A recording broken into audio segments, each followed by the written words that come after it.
Hello and welcome to the BV podcast for the chilly late autumn month of November, when temperatures drop and the last leaves fall from Dorset's trees. But here on the podcast, we have at least one warming topic. I'm Jenny Devitt, and it's my pleasure to bring you this monthly mix of happenings up and down our lovely county. So what's coming up today? Well, Giles Watts, chair of Dorset Climate Action Network, Dorset CAN, has encouraging news from the Dorset COP, held at the start of November. John Sloper of the charity Help and Kindness highlights the issue of hidden poverty in the county. The Dorset Insider is about devolution of power, and Army cadet Charlotte Bedford from Wimborne recently won the prestigious Westminster Award. That's all coming up once we've heard, as ever, in the BV podcast from our editor Laura Hitchcock. This month, I bought a pair of trousers. They are both comfy and flappy. This may not sound like headline news, but trust me, it is a revelation. Soft, swishy, deeply satisfying. They make a very pleasing noise when I walk. I've worn them 3 days in a row. Life, I've decided, is too short for uncomfortable clothes. My son is currently thousands of miles away. He lives in Seattle. I haven't hugged him in a year, and right now he is sad and unwell. And as I write, the Chancellor is sharpening her pencils and her tax plans. Wars around the world make my heart heavy and my brain rage. And I now have enough grey hair for it to visibly appear in my hairbrush, which feels rude, frankly. So let's take our wins where we can. The flappy trousers, the good coffee in the right mug, the dog you pass on your walk who simply must be greeted while he wags in circles, the donuts my daughter always buys me on publication night, even when I've said, pretended, very firmly I don't want one. It's not about being in denial, it's about finding the balance. We're not ignoring the big things this month. Inside the BV, you'll find out why you can't get a GP appointment, how council tax debt is landing more Dorset families a bailiff visit, and how quiet, hidden poverty is growing across the county. Rural communities are struggling to support their most vulnerable. But for balance, there's also the Wimborne teenager recently named the UK's top army cadet, the hockey club storming to success, and the fact that I appear to be going into business with MP Simon Hoare. Probably. Plus, of course, the usual dose of glorious Dorset photography from talented locals who, quite honestly, are just showing off.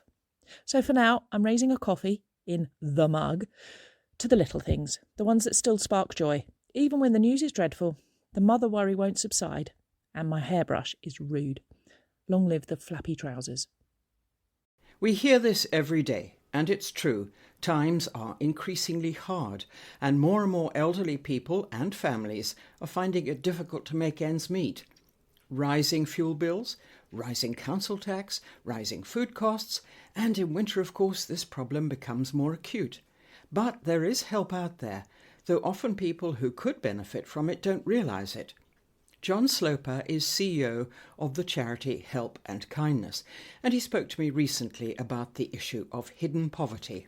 Normally, in the context that we work in with our public sector colleagues, poverty is defined by national metrics, so things like the index of multiple deprivation, which some people might have heard of, and in Dorset that usually means two areas, so that's Weymouth and Portland and parts of Bournemouth, Christchurch and Poole conurbation as well.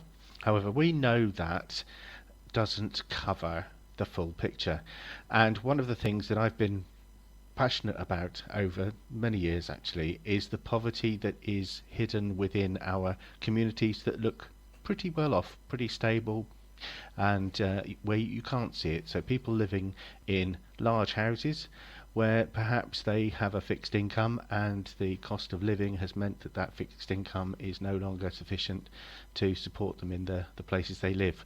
But when you look down the street, the houses are large, it looks like it's a nice place to live and everybody's doing well, but behind the doors people aren't turning their heating on, they're skipping meals, and they're suffering all sorts of other effects of not having enough to live on.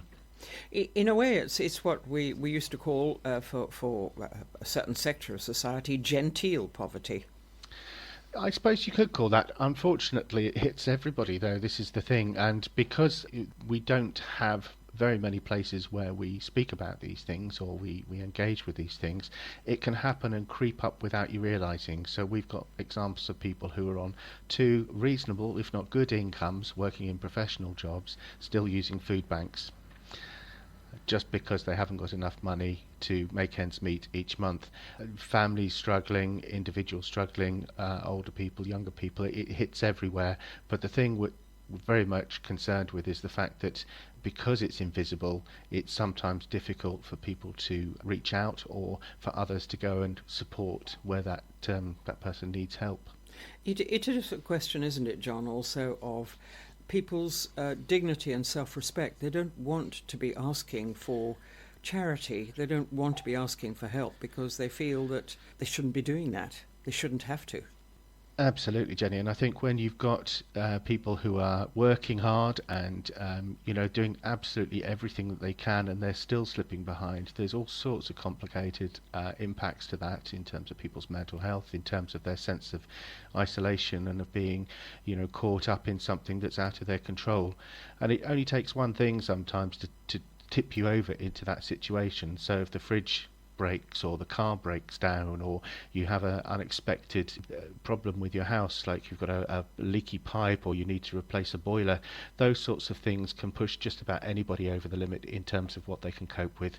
And again, asking for help, as you say, can be a very difficult thing to do. It's a very difficult first step. And I suppose one of the issues that exacerbates the problems is that we're such a split society these days, aren't we? I mean, families can be, you can have some members living right up in the north of England or in Scotland and some down here, or they're living in Australia or America. And so people haven't necessarily got family members or others to look out for them, have they? Absolutely. We get calls at Help and Kindness from all over the world with people saying, I'm a bit worried that my mum hasn't had enough to eat this week because she hasn't been able to get to the shops, or it sounds like she's having a bit of a tough time, but obviously I can't get there. Could somebody go and visit her? And it's that eyes on, that human connection that I think is where that hidden quality emerges. So we live very atomised, very isolated lives most of the time. It's part of our sort of sense of dignity, and the English person's home is their castle approach is that we don't bring people into our lives very often, and certainly when we're feeling vulnerable it's even harder to do that.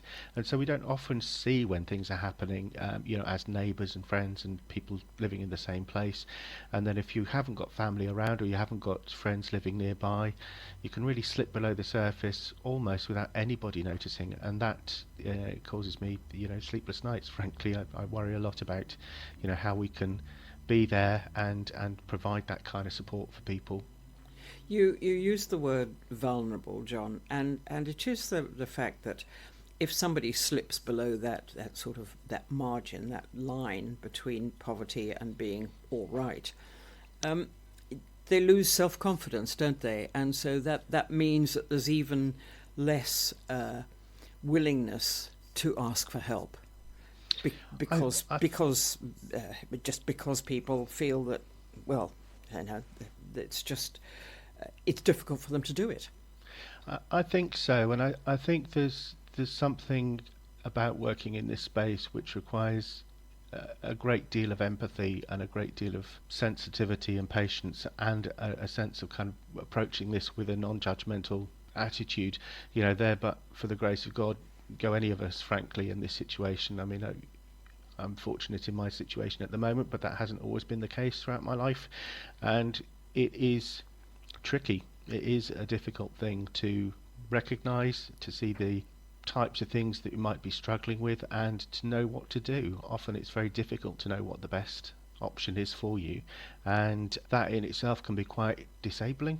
So you feel kind of not only overwhelmed and, as we said, kind of perhaps ashamed or finding the emotional cost high, but also the practical thing can be very difficult. If you're looking to explore benefits, or if you're trying to get help, financial help or other help from other places, it can be quite a complicated process, and that in itself is not always accessible. So a lot of the things that go on are online now, and the forms are online. That doesn't suit the majority of people, and so there's a kind of double whammy, that the need is there but the support is often out of reach as well, for all these blended reasons which impact everybody. You just touched, John, on something that really is a bit of a modern crisis, isn't it? The fact that There is this hugely increased dependency on technology and on doing everything on your computer or your smartphone. And as you said, that doesn't suit a lot of people, and it can be intimidating, and it can take time, and it can be very confusing, can't it? And complicated, and so much better to speak to a person. Absolutely, I completely agree with you, Jenny. I think that we still need to have other options to be able to choose how we interact. And one of the things that we offer at Help and Kindness, and there are lots of other organisations across Dorset that do help with this, is to provide that human interface to help people with those tasks where the digital option is, unfortunately, or is just, it's the nature of things, it is the only option available. There are some fantastic organisations and services across Dorset that help with that, but it is a big area of concern. You know, we're not just talking about this being the kind of standard view, which is anybody with grey hair is going to struggle to get online. It's not as simple as that. We've also got examples where cost of living have meant that young families aren't able to get online because they can't afford the cost of the internet, the broadband, the mobile phones and things from time to time. So it touches everybody, and I think it's really important that we have other places to go where you can pick up the phone and say, can you help me? Or you can drop in like a library or a community centre where there may be somebody who can support you in person. I'm glad you mentioned the things like costs of broadband, because it's not just the rising energy bills, is it, and the rising food bills and the rising transport bills. It's the fact that in order to do anything, you have to have there are these other costs, aren't there, which adds to the problem and makes that poverty worse. You're absolutely right, and I think we see this a lot. When we were doing some work around the access to affordable emergency food across Dorset, back in about 2022 we started, and we looked at a whole range of factors. And so yes, there was a question that we were asking about what the actual affordability of households, to buy food looked like, and we could get some sense of how this hidden poverty might be measured or might be uncovered through some of the data. But the question was, as you say, once you found people who may be in need and might need extra support and might need some affordable food nearby, when you look at where that affordable food is, it's not near them. They would have to travel by car or public transport or community transport or taxi to go to the local cheap supermarket in order to get slightly more affordable food, or it didn't exist. And so you get a kind of compound issue developing, which either means you pay more for the travel in order to get a reduction in cost of the food, or you can't and you pay probably a little bit more because the food available locally is a little bit more expensive for all sorts of other complex economic reasons. So when we were looking at creating and supporting the access to those kind of community food projects like food banks and social supermarkets and community fridges, we were looking very closely at how accessible they were, as well as how accessible some of the budget supermarkets were to those people. And then we started talking to the communities about how we could maybe set up local projects that would fill in some of that gap in terms of the local need for affordable food, and then working with those communities, set up local community pop-up larders and so on in some of those areas where we couldn't find any other alternative provision, either cheap transport or other access to local affordable food. Do you think, John, that in a way it's the structure of modern society that is exacerbating this whole issue? I think we don't have very many places where we can talk about it, to be honest, Jenny. And I think that once we start talking about these things, suddenly all things become possible again. And one of the myths, I think, about how our society is set up at the moment is that somebody else will provide everything.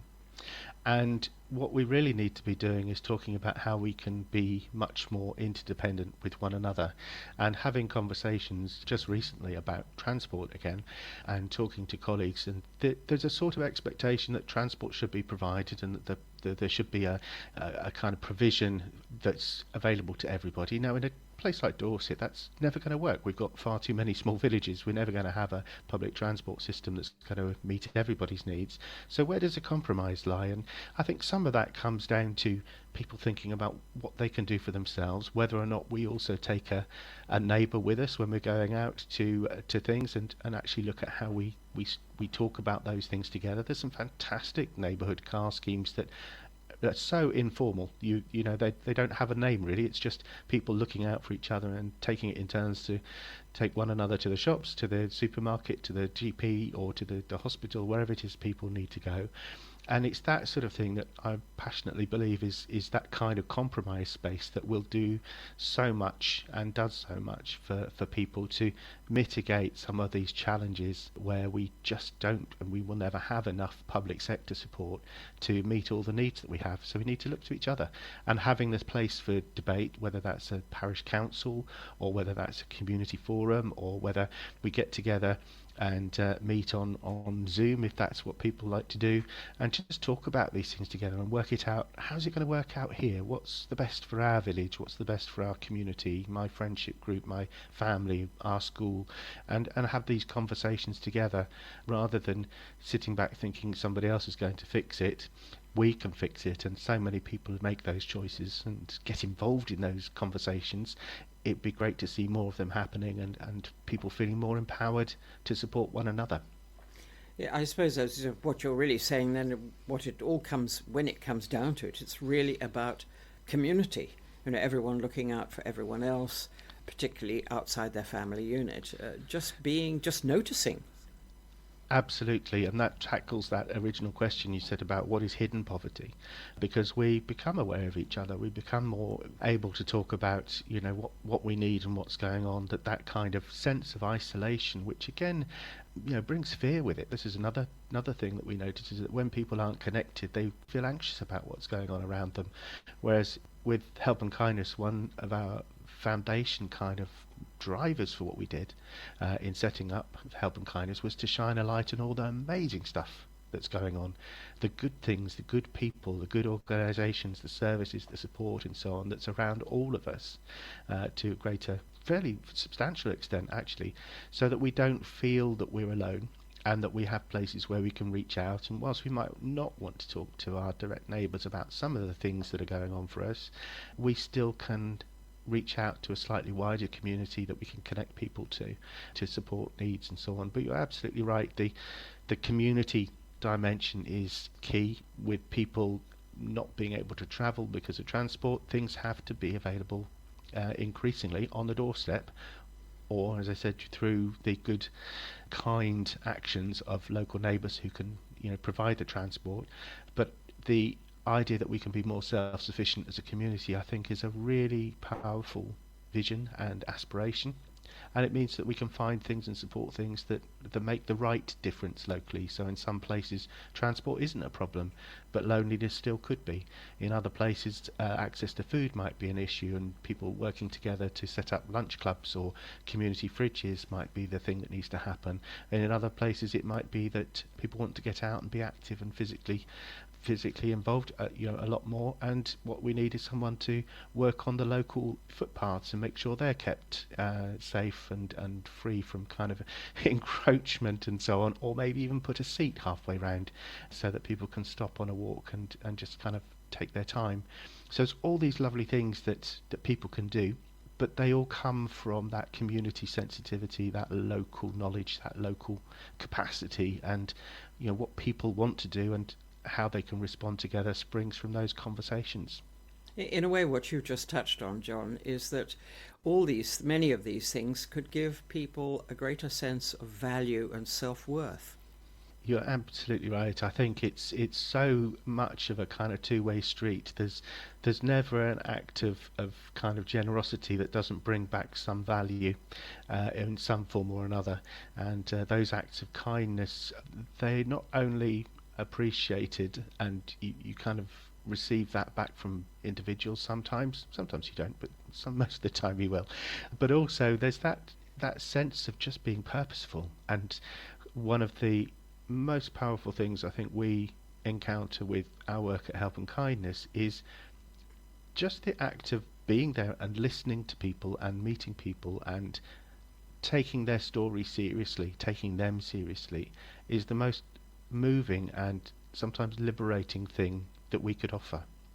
To be able to be seen and to talk about what's going on and to be recognised as important and worth listening to, and that it's not just about saying I need your help, it's about what could I do, what's the other way round, could I be offering help to somebody else in my community as well as I've got some things that I need to sort out for myself. And that reciprocity is absolutely core in that interdependence that weaves us together as a strong community.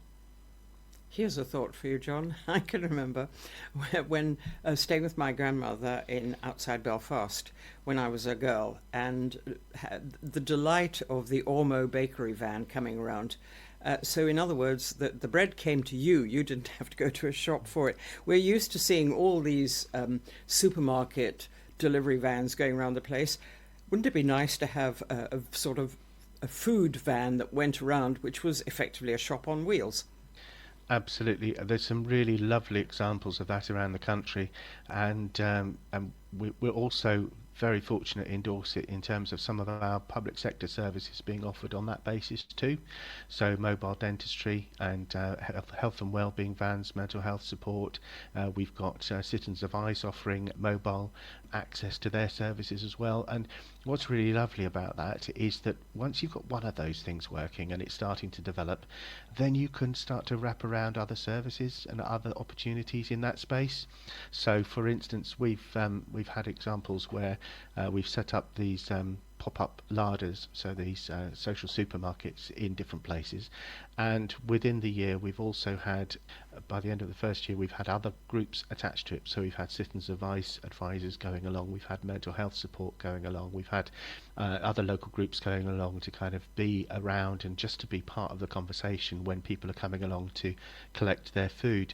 And it's really impactful, that whole process of kind of bringing somebody together or bringing groups of people together around those mobile services, and I'm a great advocate for that actually, and there's going to be more of them happening across Dorset over the coming years, I think, with the way that health services are being developed and mental health support and things like that are being developed. There's some really wonderful examples of that. The I Will bus, for instance, offering mental health support to children and young people, that goes around and offers a safe space for people to come in and talk and listen to one another and just be supported in whatever way they need to be supported.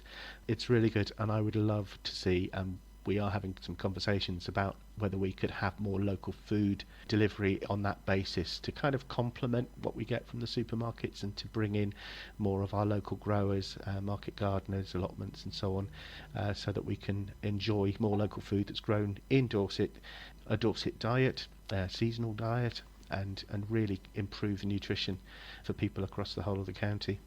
And no air miles, so very much more environmentally friendly. Absolutely right, and there's quite a lot of interesting research about whether a seasonal diet is actually one that gives you greater resilience and greater appropriate nutrition for the place that you live as well. So there's some really interesting things about how that can really help support the local community with locally grown food as well. And of course, frequently allotmenteers will have a surplus of vegetables, and as will local growers. That's right, and we've in Dorset got some amazing allotments that are linked in with our local emergency and affordable food projects. So they will bring their surplus, either they will offer it from the allotment gate, or they will bring it to one of the local food projects, so to a community lunch club or to a local food bank or a community fridge, and drop the surplus in there, and then it gets distributed around the local community. And there are some that are linked directly to particular emergency affordable food projects as well, and it's a wonderful thing to see that circularity of that food being grown, just a few meters away from where it's being distributed, and that connection that children and young people and adults actually feel to the place that it's grown and the people that have grown it is again part of that network of rich relationships that develops in communities when these sorts of local projects start to thrive. And getting back to a true sense of community. So from what you're saying, then the help is there, To alleviate hidden poverty, you've just got to get the information to people so they realise that there is help and they can access it. I think so, and it's about all of us taking a little bit more time to look and to be aware in that. I'm a very great believer in people being adults rather than expecting things to happen to them, and that we take a little bit more responsibility for one another. And sometimes, we can find ourselves in situations where we have that opportunity to just ask gently, is everything okay? Is there anything we can do to help? Or have you heard about this or that or the other? Or would you like to come with me to this or that? And those opportunities, I think, are really vital. And for me, the bit that we provide from Help and Kindness's point of view, you can phone us up and email us, and we do have a website as well. But you can get in touch with us, and we can help support people with that signposting. But we can also help other people who are looking to help their neighbours, so to be a sort of in the back pocket, as you were, with giving them the kind of information they might need to share with somebody else who might be having some trouble. And also, if we get thankfully a lot of people getting in touch saying, I'd really like to help, what can I be involved in locally, what's going on in areas that I might be interested in or have some skills and a passion for. And again, it's that two-way street thing. You're never just one thing, you're never just on the receiving end of something, you're always in both the receiving and giving in that relationship, and to be able to kind of see people moving through those kinds of giving and receiving roles is powerful. What we've seen with some of the community food projects is people that come along when they're having a crisis, it might be thankfully short term, will come back and offer their help as a volunteer. And we've had people who've come along who've said, here's a lovely example of a young lad who went along to one of the food projects and saw some vegetables, had absolutely no idea what they were, and somebody else who was there also going along to collect some food told him what it was and told him how you'd eat it and how you'd cook it. And then a bit later on it transpired that she'd actually given her some cookery lessons as well, shown the lad how to do it, and he's now an absolute king of the soup making. He can turn just about everything into a beautiful soup. So he not only was able to receive the food, but also the wisdom and the connection with somebody who had some skills, who'd talk and listen to him and explain how to cook it. And he's now an absolute ambassador for what you can do with a swede and some potatoes. It's absolutely wonderful to see what he's been able to do as part of that. And that wider connection is, as I said, a kind of two-way street. John Sloper, Chief Executive Officer of the charity Help and Kindness. At the beginning of this month, Dorset's own county version of COP was held in the Exchange Theatre in Sturminster Newton. A range of people involved in and concerned with tackling climate change in the county attended a range of talks, workshops and creative projects. Giles Watts is chair of Dorset CAN, and he told me about the one-day event. Dorset COP is trying to do at a local scale what's done on the international scale with the big COPs. So COP stands for the Conference of People. And, generally people understand them as being these big international get-togethers to try and sort out some of the world's ecological and climate change problems. But what we felt was that there was nothing really on a local scale, and we could have our own Dorset-wide COP, which did this to try and inspire action and networking on a local scale, and so far they've been very successful. Are there any other counties, to your knowledge, that are doing this? Well, that's an interesting question. When we did the first one, we did a little bit of work to try and find out whether we were the only county doing it, and there are a few counties doing things which are similar, but they certainly haven't branded them as COPs.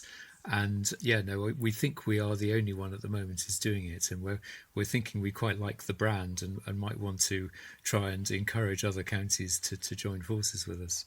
To do something similar. It's been going, this was the third such conference, was it?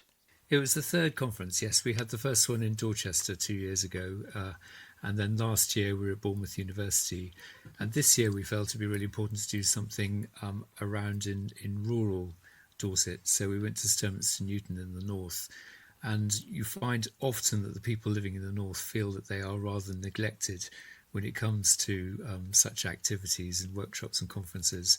So we were delighted to have an opportunity to do it there and really concentrate on some of the the specific issues to address North Dorset. I think you're absolutely right. The people in North Dorset, sort of Sturminster, Shaftesbury and so on, do feel a bit left out. They sort of feel that the power base is further south, Dorchester and down in Poole and Bournemouth, don't they? And then people forget about them. Yeah, I mean, it's inevitable to a certain extent that with the sort of higher population and sort of the higher profile and better transport, etc., that some things are concentrated around those areas. But it's also very important to recognise that Dorset is primarily a rural county, and we have a rural economy, and we are hugely dependent on people all over the county contributing to what we do. So yeah, we're trying to be balanced. And indeed, next year, we're trying to go to another slightly less well-known area down in the southeast, probably in the Purbeck area. So we're hoping to attract the COP down there in 2026. So Giles, how did you feel that this COP in Sturminster went? I thought it went incredibly well, actually. It's a very difficult thing to pull off. There's a lot of organisation involved. We were sited in the Exchange in Sturminster Newton, which is a great location. But it's not anything like as big as Bournemouth University or even in Dorchester where we were the first year. So to try and sort of give that variety of things in a smaller location, is more challenging. But we had fantastic. We had something like 18 different workshops and presentation sessions going on, 4 of which simultaneous. We had a large exhibition in the ground floor area, which allowed local organisations to talk about sort of what they do and display their wares.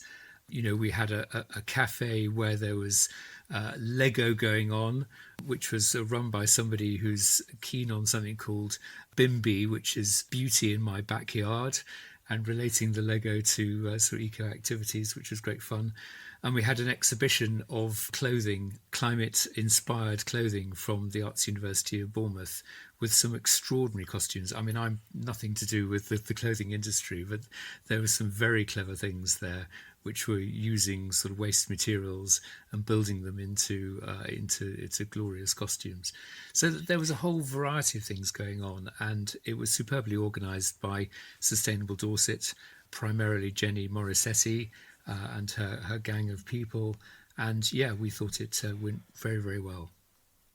This year's theme, I understand, Giles, was turning environmental ambition into action, which of course is always the big thing, isn't it? It's all very well having the talk and the ideas, but it's putting it into action that matters. Yeah, I totally agree, and I think if anything, that's probably an area where we need to do more work. The COP has become, I think, a very successful networking event. It's actually brilliant for bringing together there's something like 200 different climate and ecological organisations in Dorset alone, from the very small to the pretty large. So as a networking event and ability to bring those people together, I think it's very successful. When it comes to turning ambition into action, I think that's much more difficult. Though I think there are a couple of very good examples of there where we're beginning to succeed. I mean, for example, we had a really inspiring talk by a guy called Howard Johns, who's talking about turning streets or towns into power stations in their own right by supporting putting solar panels on roofs. So that's one way in which we can really be proactive ourselves in becoming self-sufficient in clean and considerably cheaper energy that we can get from our energy distributors. So I thought that was a really, really interesting example. One interesting thing which came out of it, I think, also is the language. A lot of our groups talk about net zero and, decarbonisation, and, in the current climate, those sorts of ways of expressing it are not getting through to people in the same way. So there was much more of an attempt to express things in terms of, how can we save money? How can we sort of reduce your bills? How can we create a world which is less polluted? How can we create a place which is a happier and a nicer place to live? And I think, expressing it in those languages, that type of language, is going to really help to communicate our message to a wider audience. Yes, it's putting it into plain language, isn't it? Into bringing it down to the individual rather than a sort of a broad, vague idea of net zero. What exactly does that mean? What's the impact on me and my family? Yeah, you're absolutely right. That's a great way of trying to bring it across to people in a simpler, more sort of empathetic way. But I think, we also have to recognise that we're in a different political climate than we were a few years ago. And whereas there used to be political consensus on the need to address climate and ecological issues, that's no longer the case. And so I think we also need to respond to that challenge, that there are groups out there who appear to be dead against or very neutral to these type of activities. And we need to really be able to make our case in a way that's appealing to people. Absolutely, and make your voices heard.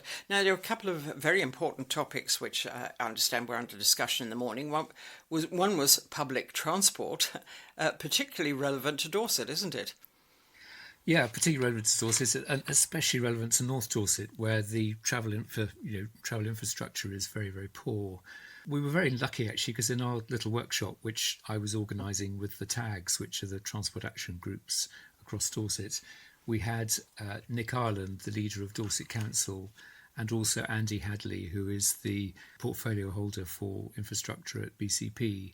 We had a very small room designed for about 15 people, into which about 30 to 40 people crammed. So it was a bit of a steamy session. But we had a really good discussion about travel and travel infrastructure.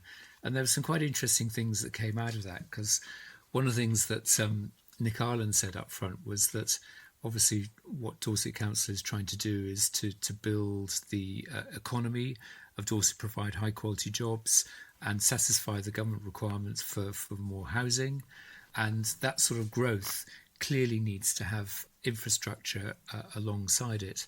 And one of the problems that's always dogged Dorset is that we have such an appalling deal from central government in terms of infrastructure spending.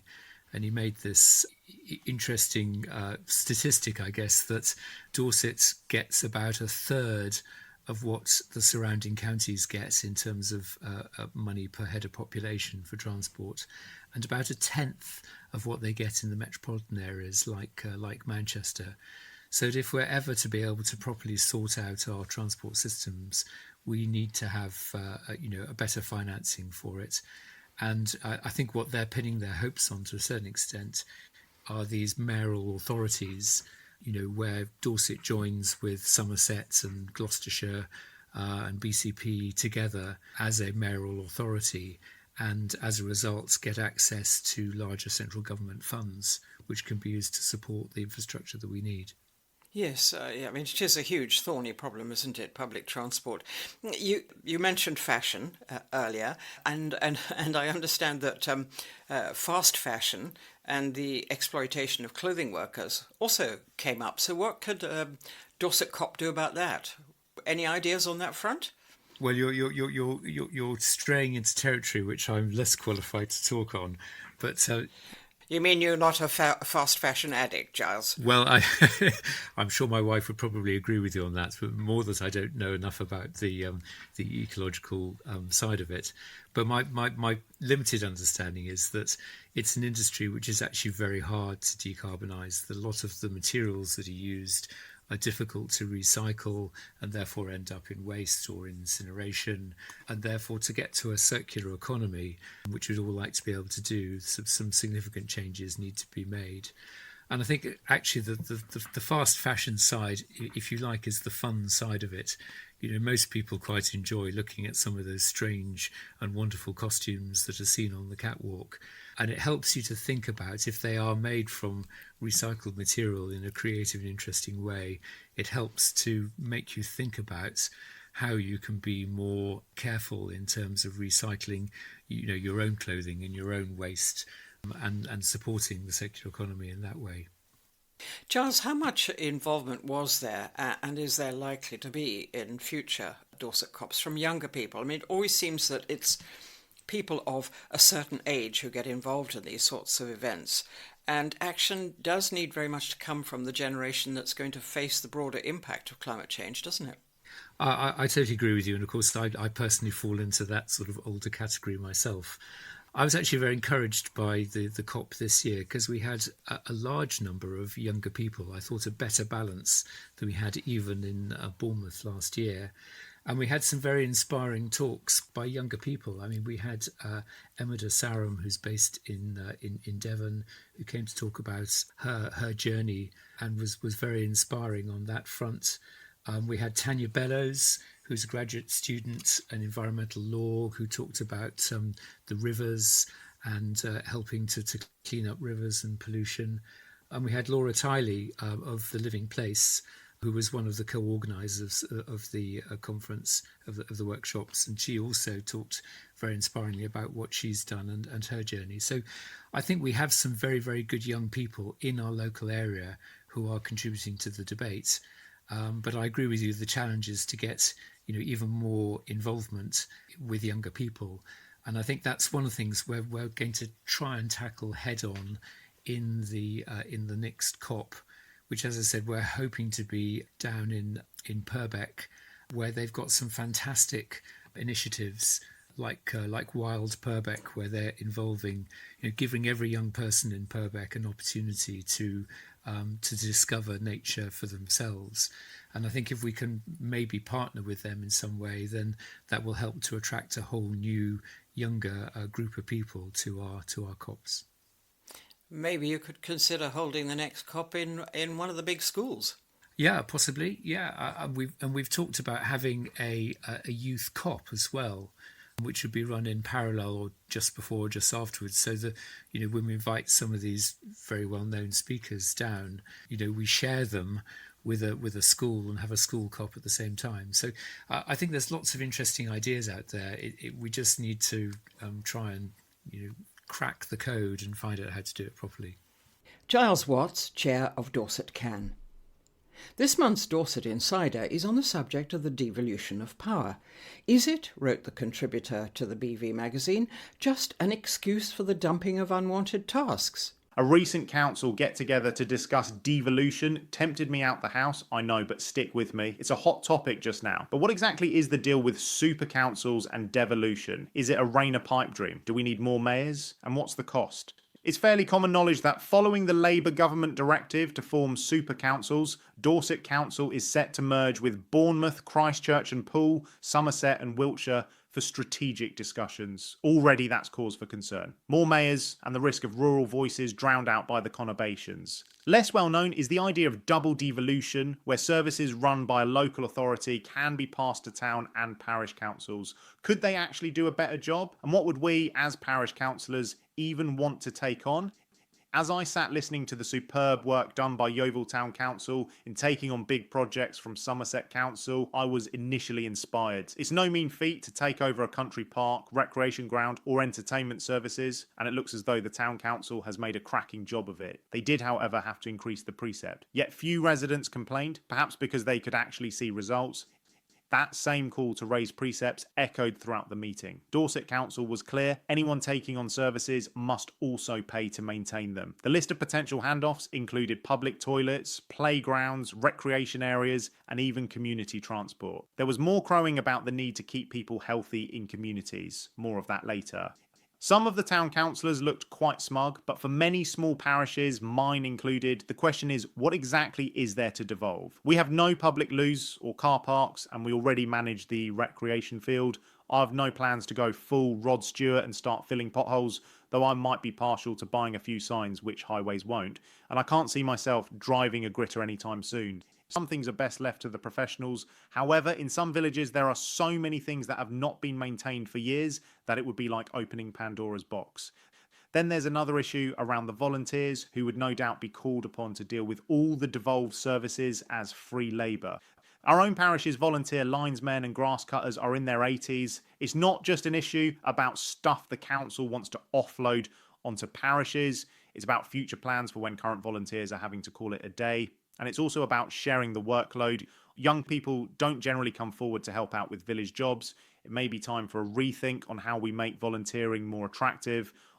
I imagine Dorset Council has a massive list of services which they would be happy to pass on to unsuspecting parishes. Ditches that have not been cleared in living memory, leaky toilet blocks, odd bits of land, and dodgy playgrounds created by developers all spring to mind.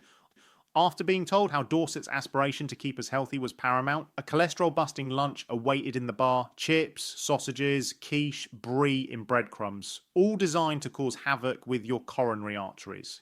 Councillors do love their chips though, and over lunch I mulled things over. What I'd really like to do is turn the devolution discussion on its head and ignore the fire sale from Dorset Council, because there is very little that interests me there. Everyone keeps asking where the infrastructure is for all these new houses. It will follow, we're told, but it isn't following. If we want decent infrastructure, we have to fight for it. Maybe now is the time for clusters of parishes to get together and design a service that has never existed, but should. Perhaps a community bus that runs to local hospitals and operates at weekends, or a verge cutting service contract that operates more than twice a year. Could we work with farmers to get better gritting route coverage?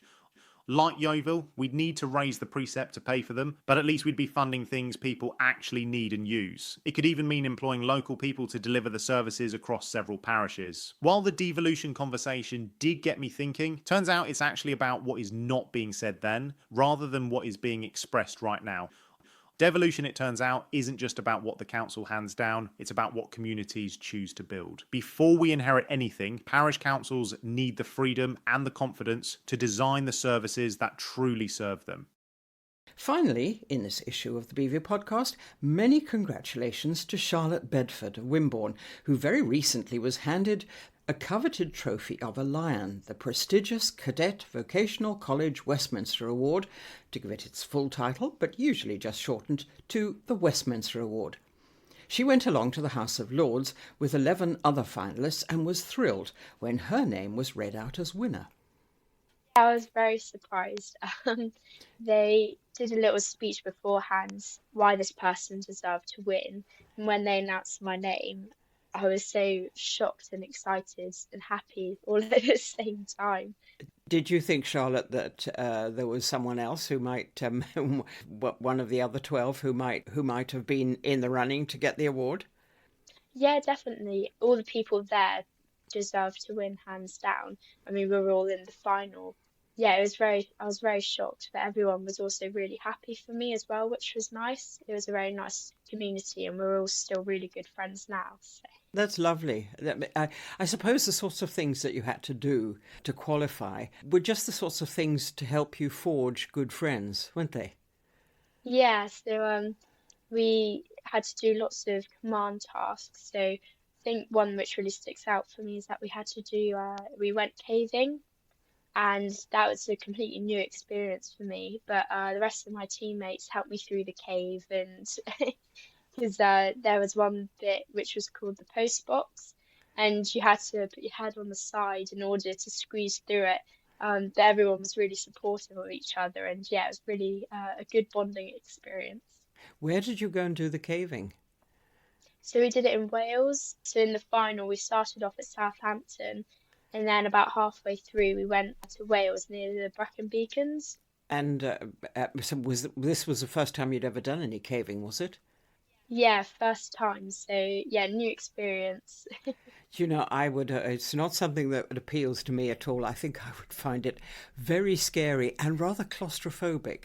I mean, did you have any qualms about going down into these caves, and especially going through that post box, did you call it, which sounded as if it must have been a bit of a tight squeeze? Yeah, it was a very tight squeeze. The start of the cave was really big and open, and you could stand up to your full height. But then as you went through it, it got narrower and narrower. And how many of you actually went through? Because this was this was just one of the stages, one of the elimination stages, wasn't it? So how many others were down there with you doing this? So this was in the final stage, so it was the 12 of us doing it. But it started off, I think it's that over a few thousand cadets it was out of to begin with, and then it whistled down through the stages. That's quite a large entry number, and these were army cadets like you from all over the country. not just army. So we had army cadets, air cadets, St. John Ambulance cadets, sea cadets. We had everyone. Yeah. Oh, I see. There I was thinking it was just the army, but so it was really quite wide-ranging bunch of cadets then. Yeah, and it was really nice to mix as well, because on a lot of weekends and activities that we do, very much you stay with your organisation. But it was really nice mixing and getting to meet all the other cadets as well. And when did you actually start what was the first stage of the competition?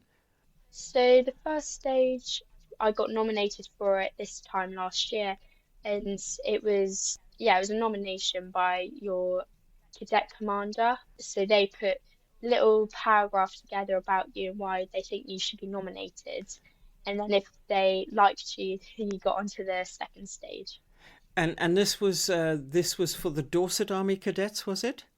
Yes, so for each cadet, only one cadet from each detachment is what we call it an army cadet. So your town gets put forward, and so I was the person put forward from Dorset. Right. So you were representing the whole county then, which must have felt like a little bit of a responsibility. Yeah. And so what was the first thing that you had to do? Because it was a process of elimination, obviously. What was the first test, if you like?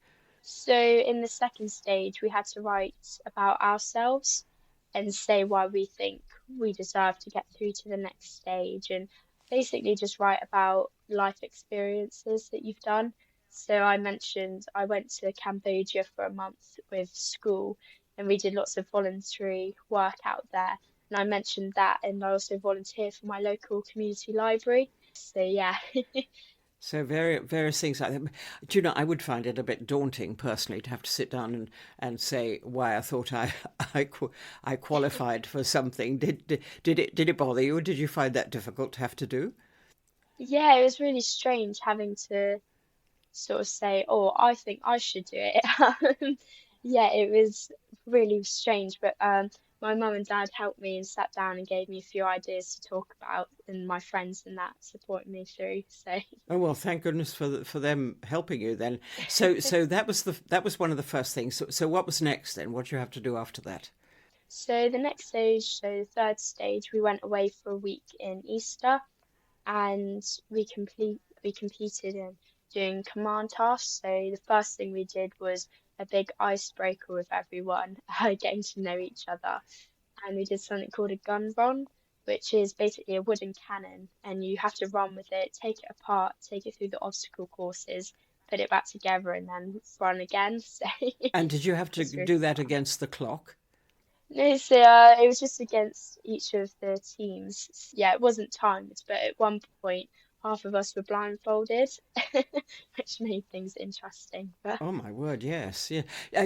Tell me, are you naturally competitive, do you think? Would you describe yourself like that, Charlotte?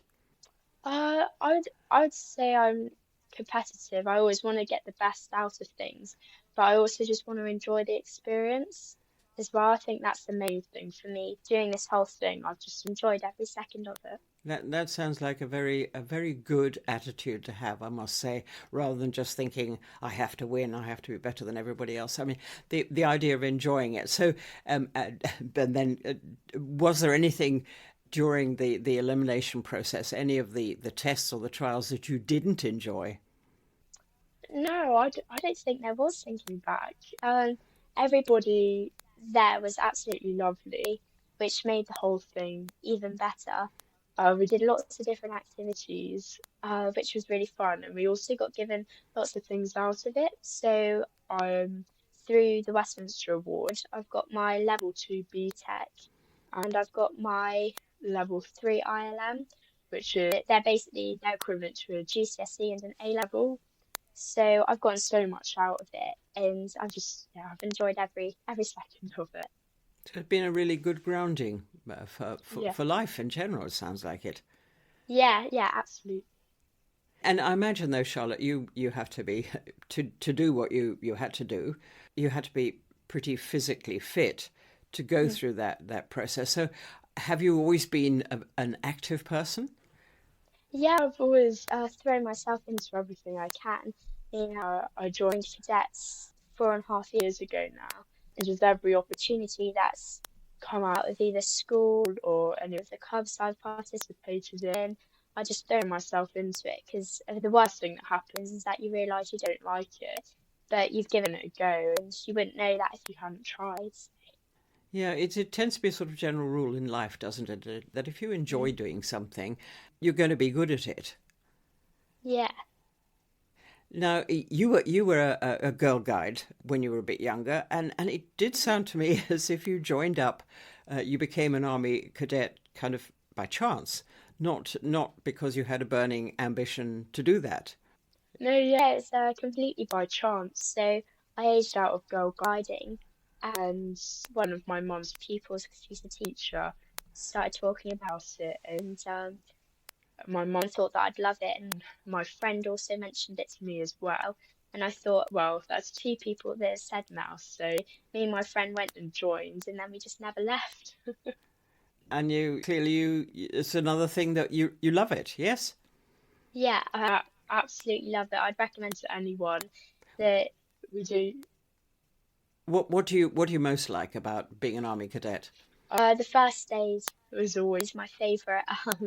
We do lots of different things. So my favourite bit is like we do first day competitions, and I really love that.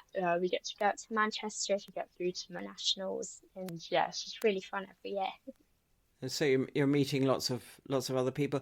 Do you think, Charlotte, that the training you had to do to win this award has changed your outlook on life and maybe your feelings about what you are and might be capable of doing? Yeah, I think this whole award has shown me that even when you think you've pushed yourself to your limit, you haven't. You've always got more in you to give. And I think that's definitely a key lesson which I'll take away with me through life. So now that you've got this wonderful award in your pocket, oh, incidentally, it's a very handsome trophy, isn't it? Are you allowed to keep it? So they keep the big lion, but I've got a little small replica, which we've got on our mantelpiece. On the wooden bit of the big lion, my name's on a little plaque on the back. Oh, lovely. So now I gather, Charlotte, that you're interested in nursing or officer training at Sandhurst. So what's it going to be? So I'm thinking of going to Sandhurst, doing my officer training there, and hopefully be a nurse in the army. That would be the most ideal thing. At university, they do the officer training corps, which is basically cadets, but for people at university. So I'll join that, and they help you train to Sandhurst. Yeah, so that's definitely a plan to be a nurse in the army. So it's definitely the army for you then, is it? Yes, yeah, I think so.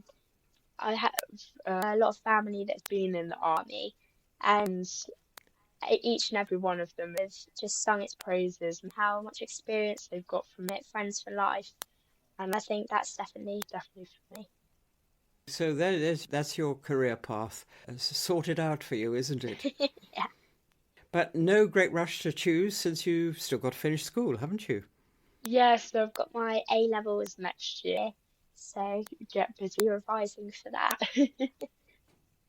Well, wish you the very best of luck and many congratulations, Charlotte. And thank you so much for sparing the time to talk to us for the BV podcast. Thank you so much for having me. Charlotte Bedford from Wimborne, and many congratulations to her for winning this award, and good luck to her in all she does. And that brings us to the end of the November issue of the BV podcast.